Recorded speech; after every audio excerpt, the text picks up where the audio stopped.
Okay, yesterday we have studied few systems of unit, MKS system, CGS system, FPS system. Okay, today SI system we are going to study. SI system is internationally accepted system of units. Okay, so internationally everywhere in the world, SI system is used. Okay, and this system has got 7 fundamental units. It has got 7 fundamental units, and those 7 fundamental units are the first one. The first 3 are the same like MKS. So the first one is meters for measuring length or distance. The second one is kilograms for measuring mass of the body. The next one is seconds for measuring time. Okay, besides these 3, 4 more are added in this. The next one is ampere. Ampere is for measuring electric current. Yes, ampere for electric current. The next one is Kelvin. Kelvin is for measuring heat. Temperature. Temperature. Yes, Kelvin is for measuring temperature. How come you are not muted? We are smart.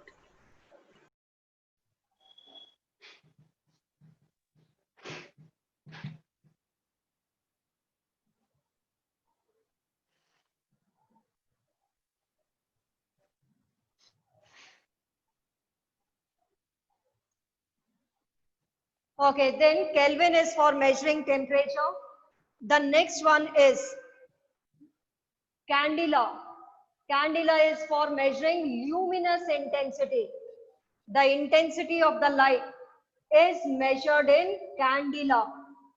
So the next unit is candela for measuring luminous intensity. And how we define luminous intensity? It is the intensity of the light falling per unit area per second. Okay, forget about it, luminous intensity. Only the basic SI unit, it is candela for measuring luminous intensity. Then the 7th one is mole for measuring amount of substance. The amount of substance is measured in mole. So these are the 7 fundamental units in SI system. Like MKS, there are only 3 fundamental units, but using these 3 fundamental units, it was very difficult to give the units to all the physical quantities. So that is why the new system, SI system, was introduced, and this is used everywhere in the world, which has got 7 fundamental units, and the 7 fundamental units are meter, kilogram and seconds, then ampere, Kelvin, candela and mole. So these are the 7 fundamental units. Okay, how to define these units? No need to study over here. As we will be studying about these systems, then we are going to define these units, like ampere will define it in class 12. Okay, so here only remember the names of these SI units. Okay, then there are 2 fundamental units also. The 2 supplementary units, 7 fundamental units and 2 supplementary units are there in SI system. The 2 supplementary units are the first one, radian. The first one is radian. Radian is for measuring plane angle. Radian is used to measure plane angle. Now what is plane angle? Any angle which can be drawn on a plane, which can be drawn on a surface. Okay, like if I can draw an angle on this plane of the board, that will be called as a plane angle. So how can you define it? It is the angle subtended by the arc of a circle at its center. Okay, the angle subtended by the arc. This is the arc of a circle. The angle subtended by this arc of a circle at the center, we call it as plane angle. Why? Because this angle could be drawn on the plane. If R is the radius, O is the center of the circle, the length of the arc is R. So the plane angle is given by arc upon radius. As we know that the plane angle is given by arc upon radius. So theta here is the plane angle which is given by S upon R, that is arc upon radius, and its unit is radian. This is the supplementary unit in SI system. So the unit of plane angle is taken as radian. Okay, generally you measure this angle in degrees. You can convert it in radians, knowing that 180 degree is equal to pi radian. 180 degree is pi radian. So you can convert any angle which is given in degrees to radians. Okay, as 180 degree is pi radian, so 90 degree will be equal to, or first find out 1 degree will be equal to pi by 180 radians. Okay, so if we have to convert 30 degree in radians, how will we convert? Pi by 80 into 1 into 30 degree. That is, this will be equal to pi by 6 radians. Okay, so this will be pi by, or if we have to convert 90 degree will be pi by 180 into 90. That is, this will be equal to pi by 2 radians. Similarly, 45 degree will be equal to pi by 4 radians.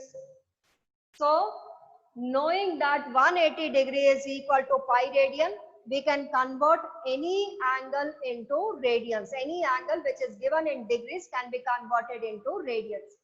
Now, let us define 1 radian. Let us define 1 radian. How can you define 1 radian? Theta is equal to S upon R.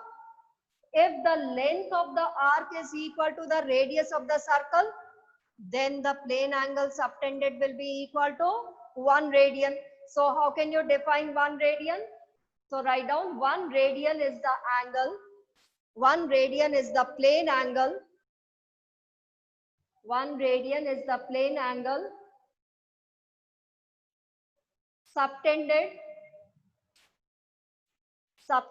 by an arc, subtended by an arc whose length is equal to radius of the circle, subtended by an arc whose length is equal to radius of the circle. Okay, that is S is equal to R, the length of the arc is equal to radius, then theta will be equal to 1 radian, then we'll say that theta is 1 radian. So if S is equal to R, then theta is equal to 1 radian. So 1 radian is the plane angle subtended by the arc of a circle whose length is equal to radius of the circle. So this angle we call it as plane angle, and its unit is taken as radian, which is the supplementary unit in SI system. Okay, the second supplementary unit is steradian. It is steradian. Okay, now steradian is the angle, steradian, it is the unit for measuring solid angle. Radian measures plane angle, steradian measures solid angle. Now what is solid angle? Let's study about it. Radian, it is the unit of plane angle. Okay, solid angle means the part of a sphere subtending the angle at the center of the sphere. The part of a sphere, it subtends some angle at its center. This angle is called as the solid angle. Now this is a 3-dimensional figure. Sphere, as you know, is a 3-dimensional figure. So a part of a sphere subtends some angle at its center. That angle is called as the solid angle, and its unit is taken as steradian. Okay, this is the part of a sphere.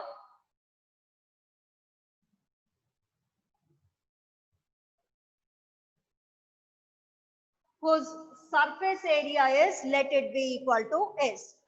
So it is subtending some angle at the center of the sphere. This angle is called as the solid angle. This is a part of a sphere which is subtending some angle at the center of the sphere. This angle we call it as solid angle, and generally it is represented by this Greek symbol, which last year you have studied it as ohm, which was the unit of resistance. So there is no connection to ohm for this symbol. This is just to represent the solid angle. We have used this symbol. Okay, not at all related to ohm.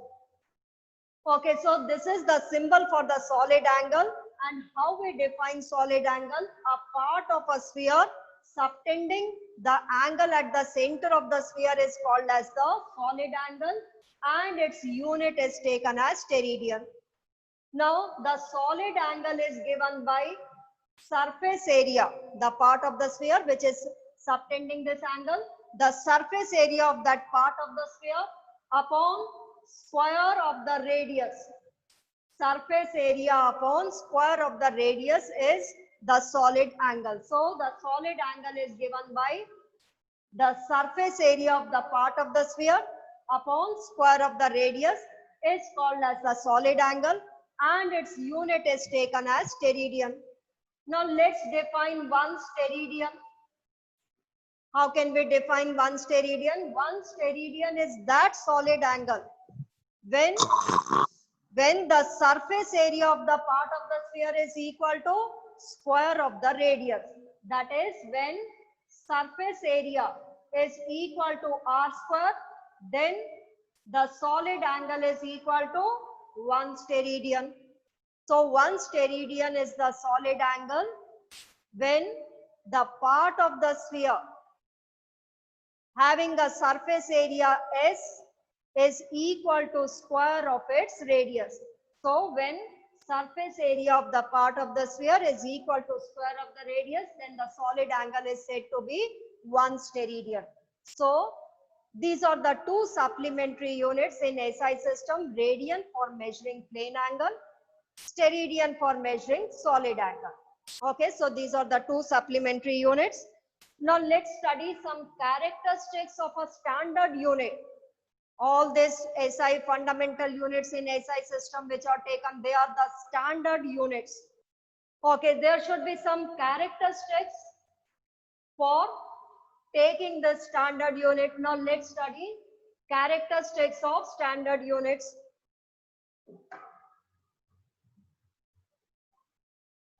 Characteristics of standard unit.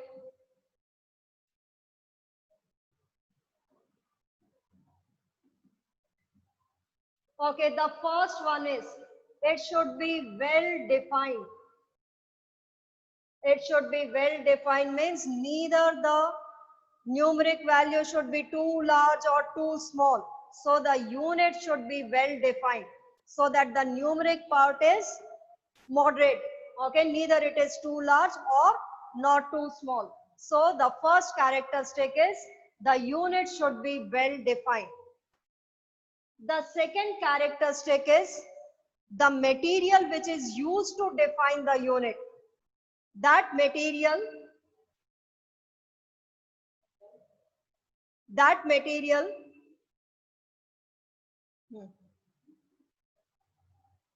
okay, that material should be easily accessible.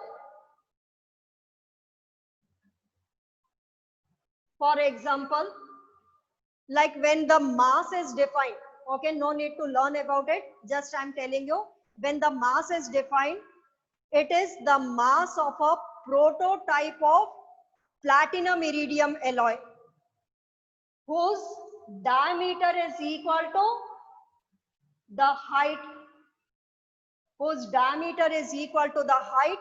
this platinum iridium alloy, this mass is taken to be 1 kg.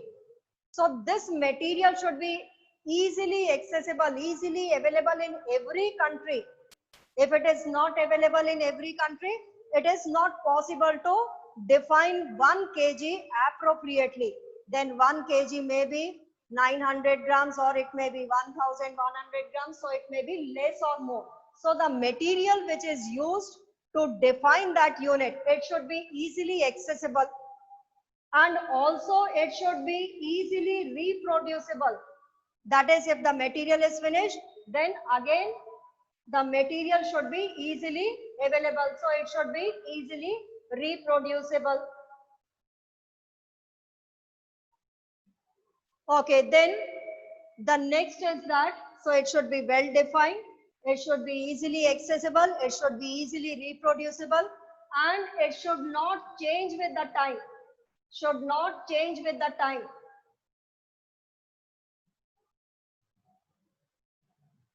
Okay, like 1 meter, this year it is 1 meter is some length, the next year 1 meter becomes a little longer. So with the time it should not change. 1 meter for years and years, the length should be the same. It should not change with the time. Also, it should not change with the physical conditions. It should not change with physical conditions, like in summers 1 meter is something else, in winters 1 meter is something else. So it should not change with the physical conditions like temperature, pressure, etc. So these are some of the characteristics of a standard unit. The first one is well defined. Second, it should be easily accessible. The material which is used to define that unit should be easily accessible, should be easily reproducible. It should not change with the time, and also it should not change with the physical conditions like temperature, pressure, etc. Okay, now here we'll study few prefixes used. The next topic is prefixes used. Okay, prefixes means the word which is used in front of a standard unit, in front of a fundamental unit. This we call it as the prefixes. For some bigger units, the prefixes which we use, they are called as the multiples. For smaller units, the prefixes which are used, they are called as the submultiples. First, we'll study about multiples. That is for bigger units. The first one is deca. Deca is equal to 10 raised to the power 1. Deca is 10, like 1 decameter, if we have to convert it in meter, 1 decameter is 10 meters. The next one is hecto. Like 1 hectometer, you must have studied in lower classes, 1 hectometer is equal to 10 raised to the power 2 meters. So for hecto, the hecto prefix is for 10 raised to the power 2. The next bigger unit is kilo. Kilo is 10 raised to the power 3. Like 1 kilometer, 10 raised to the power 3 meter. So for 10 raised to the power 3, we use the prefix as kilo. The next bigger unit is mega. Mega is 10 raised to the power 6. Like 1 megameter is equal to 10 raised to the power 6 meter. The next bigger unit is giga. For giga, the prefix giga is used for 10 raised to the power 9. Giga is for 10 raised to the power 9. The next bigger unit is tera. Okay, tera, T-E-R-A.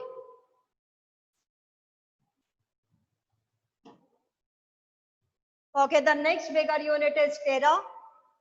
Tera is for 10 raised to the power 12. So tera is used for 10 raised to the power 12. So these are the prefixes for some bigger units, which we call it as the multiples. Okay, and for some smaller units, the prefixes used are called as the submultiples. They are called as submultiples.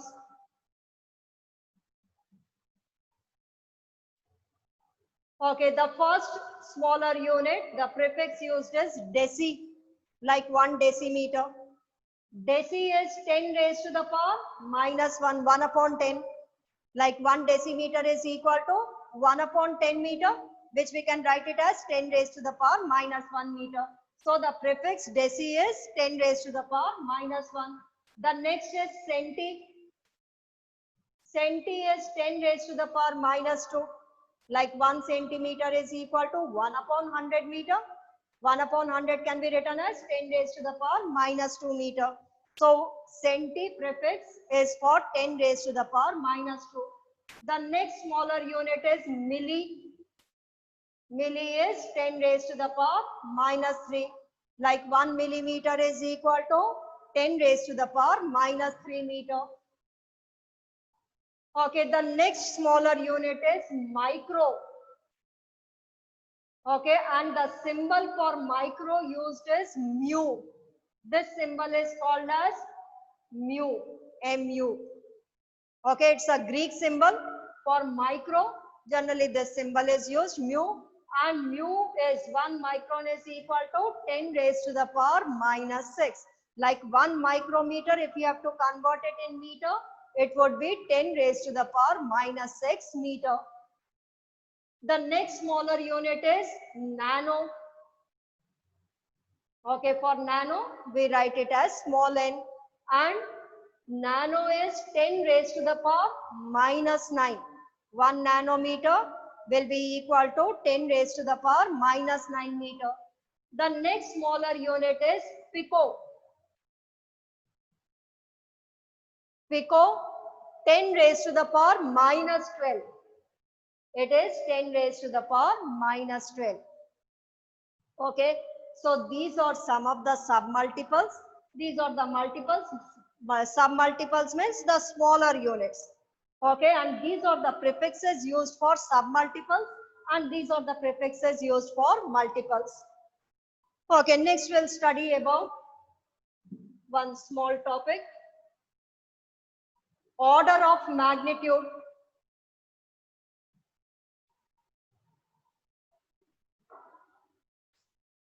Order of magnitude.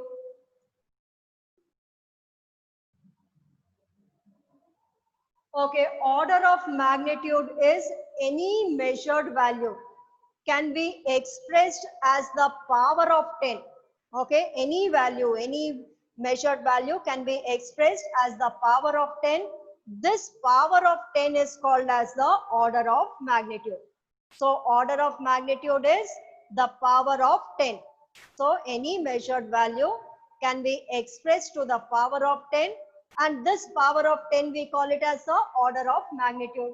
Let's take an example. We know that the speed of light, which we represented by c, is 3 into 10 raised to the power 8 meter per second.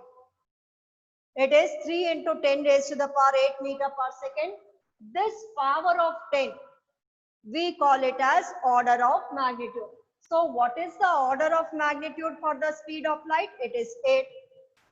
So the power of 10, we call it as the order of magnitude. Okay, but this value should be between 0.5 to 5. Okay, if it is greater than 5, for example, let us take, if the measured value is 8, how can 8 be written?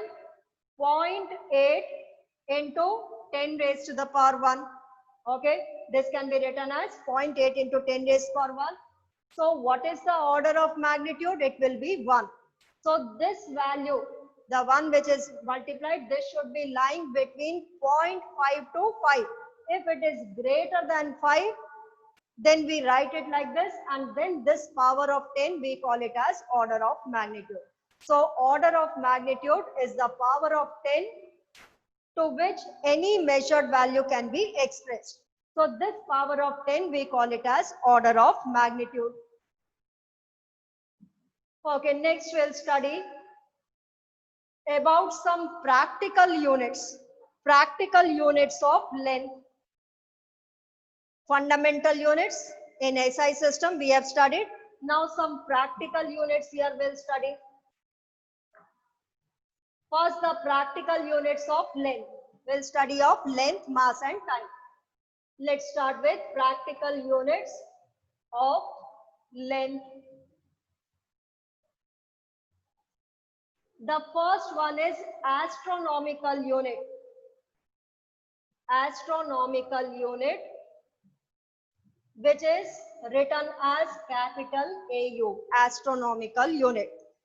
Okay, suppose we have to measure the distances between two stars, or the distance of a planet and a star, or the distance of the earth from the sun. So this meter, which is the fundamental unit, will be a very, very small unit. So for measuring astronomical objects, the length is measured in astronomical unit. It is a very, very big unit. And how is it defined? Astronomical unit is defined as it is the mean distance between the sun and the earth. Okay, so between the sun and the earth, as the earth is revolving around the sun in elliptical orbit. So every time the distance will not be the same. Sometimes the distance between sometimes the earth will be closer to the sun as it's revolving in elliptical.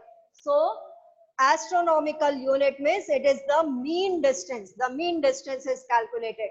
So you may write down mean distance between the earth and the sun. How is it defined? Mean distance between the earth and the sun is called as astronomical unit.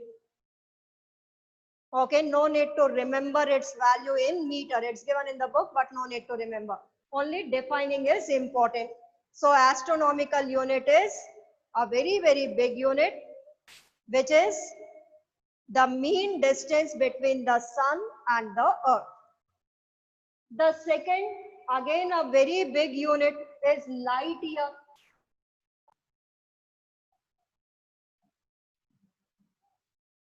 Okay, light year, how is it defined? The distance traveled by the light in 1 year. Distance traveled by the light in 1 year, we call it as 1 light year. Okay, so it is the distance traveled by the light in 1 year. That is called as light year. Okay, you can convert it in meters. We know that distance is equal to speed into time. Okay, what is traveling? Light. So the speed of light we know is equal to 3 into 10 raised to the power 8 meter per second. And the time is 1 year. 1 year you have to convert it in seconds to get the distance in meter. And 1 year, how can you convert it in meter? 1 year has got 365 days into 1 day has got 24 hours. 1 hour has got 60 minutes and 1 minute has got 60 seconds. If you calculate this, you will get it in meters. So this distance, you will get it in meters. So light year, only the definition is important. Light year is defined as the distance traveled by the light in 1 year. The next one is parsec. Another very big unit, it is parsec. And how it is defined? When one astronomical unit means it is the mean distance between the earth and the sun. Okay, so this distance we call it as 1 astronomical unit. When 1 astronomical unit subtends an angle of 1 second at the center. 1 astronomical unit is subtending an angle of 1 second. Okay, this you can convert it in degrees, leave it about that. Okay, so when it subtends an angle of, this is 1 second, 1 second at the center, then this distance is called as 1 parsec.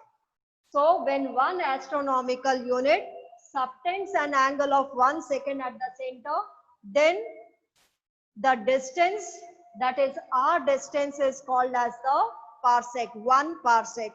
So you can write down 1 parsec is defined as the distance, when 1 astronomical unit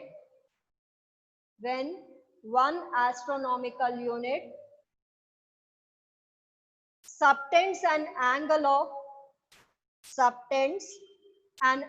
of 1 second at the center.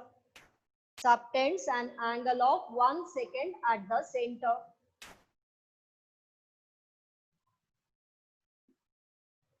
Okay, few units which are very, very small, like micrometer. 1 micrometer, this is the symbol for micro. For very small length, micro can be used. 1 micrometer, as we have already studied, is equal to 10 raised to the power minus 6 meter. Okay, angstrom, again a very small unit. A0, like degree we write down. This is for angstrom. Angstrom, and 1 angstrom is equal to 10 raised to the power minus 10 meter. 1 angstrom is 10 raised to the power minus 10 meter. Another smaller unit is Fermi meter. 1 Fermi meter, FM. 1 Fermi meter is equal to 10 raised to the power minus 15 meters. 1 Fermi meter is 10 raised to the power minus 15 meters. So these three are very, very big units, whereas the 4th, 5th and 6th are very small units. Okay, by the time you note down, I'll take your attendance.